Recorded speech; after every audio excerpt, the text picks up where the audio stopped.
Podcast may be sensitive in nature to some listeners. Listener discretion is advised.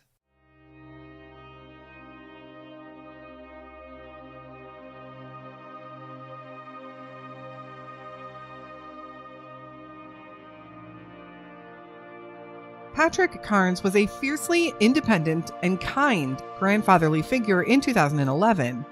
Patrick was retired, widowed, and contemplating moving from his home in Reno, Nevada, all the way across the country to Toledo, Ohio, where he could be closer to his family.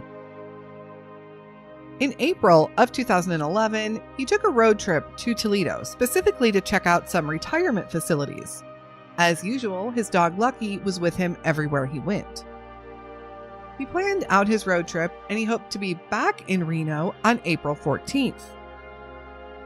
On April 13th, 2011, Patrick was right on schedule. He had made it to Nevada.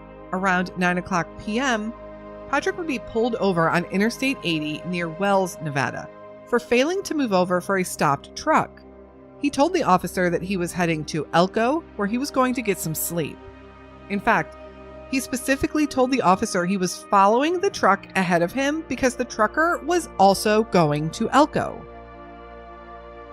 The officer let Patrick go with a warning and advised him to be sure he moved over for stopped vehicles. The next morning, around 6:00 a.m., an off-duty police dispatcher was heading to work.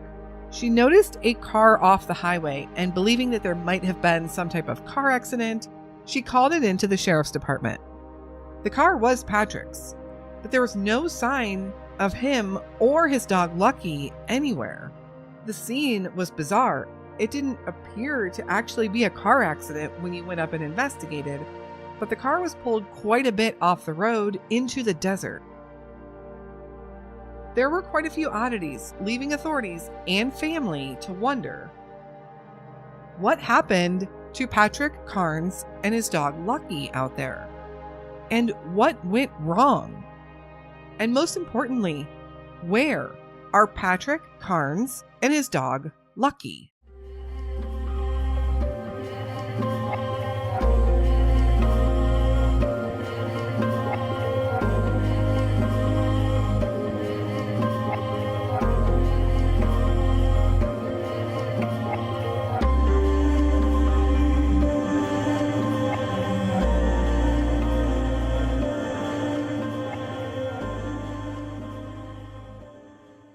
Hello, and welcome back to the Where Are They podcast and another unsolved missing persons case.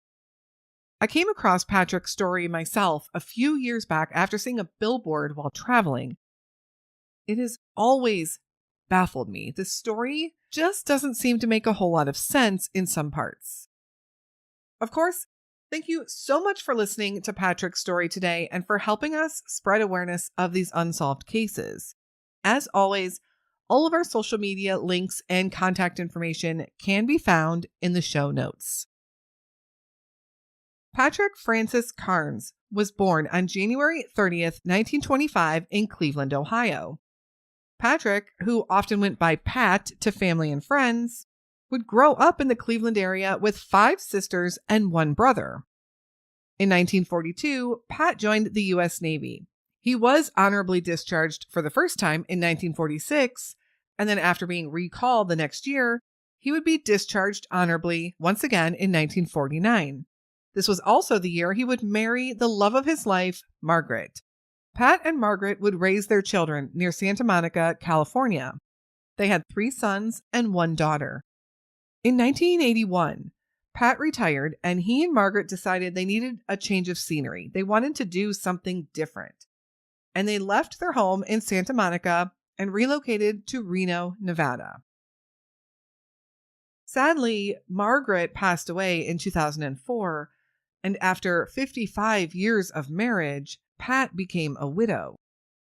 But Pat was still healthy and decided that he would try his best to enjoy the rest of his life as happily as he could. He adopted a mixed breed dog he named Lucky, and Lucky became Pat's best friend and went everywhere with him. Lucky was a dog that people would notice also. He was big. He was over 100 pounds and was said to be an Akita mix. In 2011, Pat was 86 years old now, and he began to feel it was time to look into some retirement homes. He also thought it might be a good idea to move to Toledo, Ohio to be closer to family. In April, Pat took a road trip with Lucky and he drove from Reno, Nevada to Toledo, Ohio. The goal was to spend some time looking at some retirement homes and to also visit with family. Pat was then going to return home to Reno, think over his options before making a decision.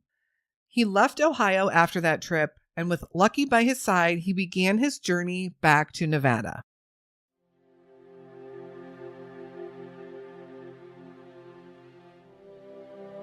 The Disappearance.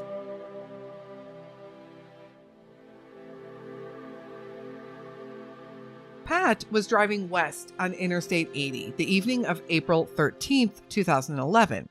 He was coming up to mile marker 358 near Wells, Nevada, when he passed by a Nevada state trooper who had a truck pulled over on the side of the road. Pat didn't slow down, nor did he move over, so the trooper would jump in his car, catch up to Pat, and pull Pat over. Pat was unaware of the law that required him to move over or slow down for stopped vehicles, and he told the officer this. Interestingly, Pat made a few notable comments to the officer also, which was caught on the officer's audio. First, Pat commented that he was following a truck because the truck was heading to Elko. Here is the actual audio clip of Pat talking to the trooper. I'm only following him because he's going to Elko. And Pat had decided to make it to Elko to get some sleep for the night. It was also noted on the trooper's dash cam that Pat was indeed following right behind a semi-truck. Pat made another comment as well. He said he wouldn't be driving at night anymore. I'm never driving at night again. The trooper believed Pat was fine. He seemed perfectly normal, perhaps just getting tired from the drive. But nothing raised any alarms for this trooper, so Pat was sent off with a warning. The next morning, around 6 o'clock a.m., an off-duty police dispatcher was driving to work when she noticed a vehicle off the road. This was an area in between Battle Mountain and Golconda, Nevada, specifically near what is called the Pumpernickel Valley. And even more specifically than that, the car was found off into the desert off of the on-ramp at exit 205. It was a ways off the road, and it was sitting in a way that she believed that there might have been an accident. She called it into the local sheriff's office to report it so someone could check it out, and an officer was dispatched right away to the scene. This was a very, very rural and desolate area, and the officer wondered at first if the car had been abandoned there on purpose, something they had seen in the desert occasionally. There were no signs of an accident, and there was one set of footprints walking away from the car. There was nobody in sight. The officer called in the license plate and learned that the Subaru Forester belonged to Patrick Carnes. They called the phone number listed for Pat, his apartment number, but no one answered. Pat didn't have a cell phone. Meanwhile, Pat's family was waiting to hear back from him to make sure that he made it back home safely. But they never received that call. Patrick Carnes and his dog Lucky had disappeared.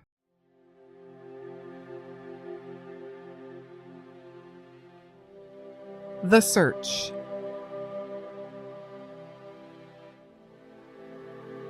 It took a few days for everyone to realize that there was a problem. Pat's family had been waiting days to hear from him, wondering if he took a detour to visit a friend or if he had other plans on the way home, something that they hadn't really known about, something that he hadn't told them about. And it was his sister who actually really started to panic first. Now, around this same time, authorities in Humboldt County, where the car had been found, were also wondering why they hadn't been able to reach Pat and why the car was still there. They called Reno authorities and asked them if they could do a welfare check on Patrick Carnes. A couple of Pat's family members had also decided to drive over to Pat's place to check on him. Together, they all noticed that Pat had never made it back home after Ohio, and his family now learned his car was abandoned off the highway. So once authorities and family put two and two together, they realized Patrick was missing.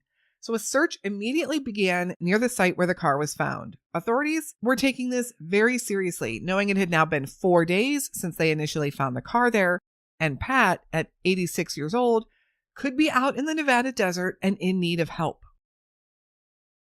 The car was looked over, and it seemed that all of Pat's personal belongings were there, except maybe a wallet. There were no signs of an accident or foul play, and there was one set of footprints walking away from the car. I don't know if there were any dog prints found also. The car was also found to be in working order, but possibly stuck. It also had plenty of gas. So why was it off the road in the manner that it was? Interestingly, Pat was traveling home on the night of April 13th, and he was heading west. But the car was found off of the eastbound side, meaning that he was possibly heading back in the opposite direction. Did he miss an exit at some point and turn around? But that doesn't make any sense. He was 85 miles past Elko, where Pat had indicated he was planning on sleeping for a bit. Did he turn around and go back to Elko?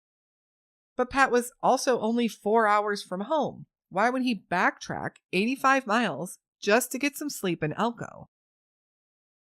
The searches of the area turned up no signs of either Pat or Lucky. It was also learned that Pat had a mild leg injury, which caused him to walk with a limp. This further concerned everyone because if Pat had walked off into the desert, he couldn't have gotten too far. Authorities said that searches of the area were hindered a little bit by the rain, but still nothing was found out there. Law enforcement brought in tracker dogs, and they utilized air searches also. Still, no signs of Pat or Lucky. The investigation was also made difficult by the fact that Pat only used cash. He didn't have any credit cards, and he didn't have a cell phone. There was literally nothing to trace.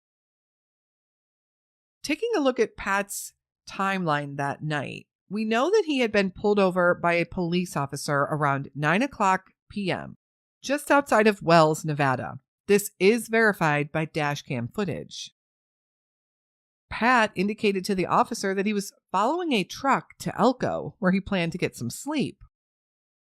But why was he following a truck to Elko? By this statement, everyone had to wonder if Pat had been communicating with this trucker. How did he know this trucker was going to Elko?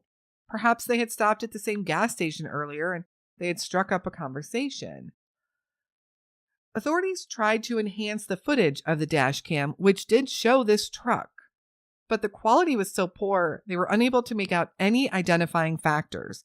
It is too grainy to read a license plate, and it's too dark and blurry to see any type of logo or writing on the trailer. Had Pat made it to Elko? Did he even stop at Elko? There were some traffic cams near the Elko exit, but those cameras were not working that night, adding to the frustration of everyone involved in searching for Pat.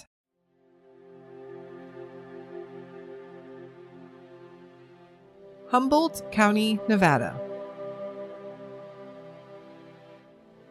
Pat's Subaru Forester was found in Humboldt County, just inside the county limits, actually. This area is desolate and vast, and there just isn't much of anything around. Humboldt County is in the northern part of the state of Nevada, just northeast of Reno, Nevada, where Pat lived in 2011 and where he was heading back to on April 13th. The car was found off of Interstate 80, which would be the main highway running through that area. Pat's route home would only take him through the small southern corner of Humboldt County. He was just a few hours away from Reno, but the way his car was found, he was heading in the opposite direction. The car was also found more than a 2-hour drive away from where he was pulled over near Wells, and another hour away from where he told the state trooper he was going to stop for the night in Elko. This is a divided highway with a median in the middle, and I've thoroughly walked this road via Google Maps Street View, and as far as you can see, it's just desert with a few mountains far off in the distance. There is nothing around. At night, this area would be completely pitch black with only moonlight and passing cars lighting up the area. It's also said that while this is a main highway, nighttime traffic is minimal, usually just the occasional trucker here and there. The population of the entire county is just over 17,000 residents, and this covers an area of over 100,000 acres. The area of Humboldt County, where his car was found, was just about 200 miles from Reno, where Pat lived. He had driven the entire way from Ohio without incident. But something happened to Pat between the hours of 9 p.m. on April 13th and 6 a.m. on April 14th. Authorities did come out and state that they believed it was highly likely that the car was purposefully dumped there and possibly not even by Pat. The reason for this belief? They simply found no signs of Pat or Lucky, and they didn't believe that he could get far away from the car, especially with a leg injury. This leads to some interesting theories about what may have happened out there in the Nevada desert.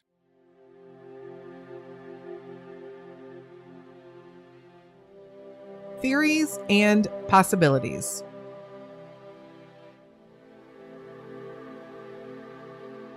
First, did Pat drive off the road on purpose and leave his car there, perhaps for Lucky to take a bathroom break or even himself? But why did he park it the way that he did? Did he lose control? Did the car get stuck there? Why not just pull over? I think the most telling question I have about this theory is the fact that the car was found on the wrong side of the road. Something was already wrong before this car is abandoned here. It was heading in the opposite direction that Pat should have been driving in. It's also a dramatic way to drive off the road instead of just pulling over to the side. And it was nighttime, and the car would end up there between 9 p.m. and 6 a.m. There would have been very, very little traffic on that road. Second, did Pat have a medical episode causing him to drive the car to that spot and then walk away from it? But where did he go? And now, have there been no signs of Pat or Lucky despite the search effort to find him? There's also the theory that Pat ran into foul play somewhere. Perhaps he was robbed and the perpetrator dumped his car in that location, not Pat. That still leaves no answers as to where Pat may be. And in fact, if that is indeed what happened, he could be anywhere. This theory also led authorities down another route. Could there be a serial killer, a truck driver serial killer? The FBI had started a task force to look into this very possibility just a few years earlier. Long-distance truck drivers have the ability to move quietly through the entire country without much of a second look from anyone. They often drive at night, and they often drive through rural and empty areas. They pass through mountains, forests, by lakes and rivers, pretty much every landscape our country has to offer. This FBI task force was named the Highway Serial Killings Initiative, and through the work of this task force, they identified 200 possible victims, and they solved 70 crimes that were indeed related to truck drivers. There were two main reasons detectives thought this was a possibility in the case of Patrick Carnes. First, he had told an officer he was specifically following a truck to Elko, and then he vanished. Second is the case of Judith Casita. Judith Casita was a 62-year-old woman in 2006. On Valentine's Day, February 14th, 2006, Judith and her husband had an argument, and Judith decided she was leaving. Neighbors saw her get into her truck and drive away, and she was later seen at a McDonald's by other witnesses. Both of these times, she was seen alone. She was driving a white 1991 Mazda pickup truck. On March 5th, 2006, just a few weeks later, her truck was found abandoned near the Pumpernickel Valley exit ramp off of Interstate 80. Yes, the same exit where Patrick Carnes' car was found. And in fact, it was found in the same place. There was no sign of Judith anywhere. Patrick's car would be found there 5 years later. Coincidence? Some think so. But others think it's bizarre that 2 cars were found abandoned in the same exact place and both drivers of these vehicles vanished into thin air. To this day, Judith Casita remains a missing person. So what do you think happened to Patrick Carnes? Do you think his case and the case of Judith Casita are related? Did Patrick meet with foul play, or did he become lost in the desert? Patrick was declared legally deceased in April of 2014. Local detectives still work the case, and they still discuss this case often. Many will say it's the case that haunts them every day. Pat's family also continues to search for clues as to his whereabouts through billboards and flyers that they have posted up all over the country, specifically at truck stops. And the trucker whom Pat was following might have been innocently helping an elderly man find his way to Elko. And if so, authorities would still like to speak with him. Patrick Carnes is described as a Caucasian man standing 5'11" tall and weighing around 180 pounds when he was last seen in April of 2011. He has gray hair and he wears glasses. He also walked with a slight limp. Pat was wearing a tan jacket, a blue plaid shirt, tan or beige pants, tan canvas shoes, and a Toledo Mud Hens baseball cap. He was traveling with his loyal companion, Lucky, a 100-pound mixed breed dog. Anyone with any information is asked to contact the Humboldt County Sheriff's Office at 775-623-6419.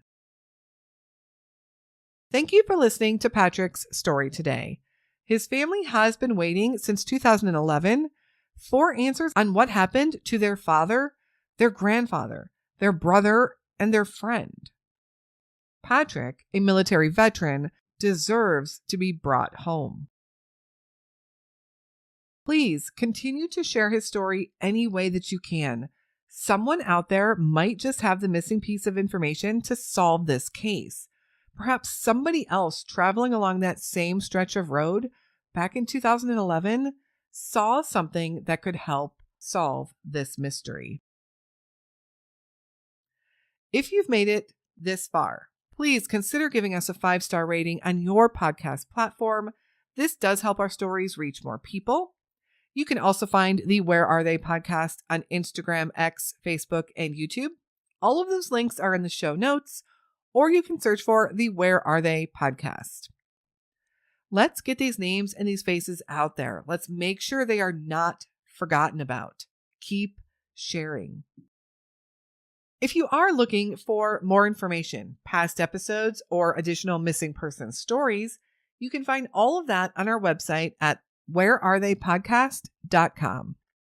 You can also submit case suggestions on the website or by emailing me at canwefindthem@gmail.com. Thank you again for tuning in to Patrick's story today. I truly do hope one day we know what happened to Patrick and Lucky.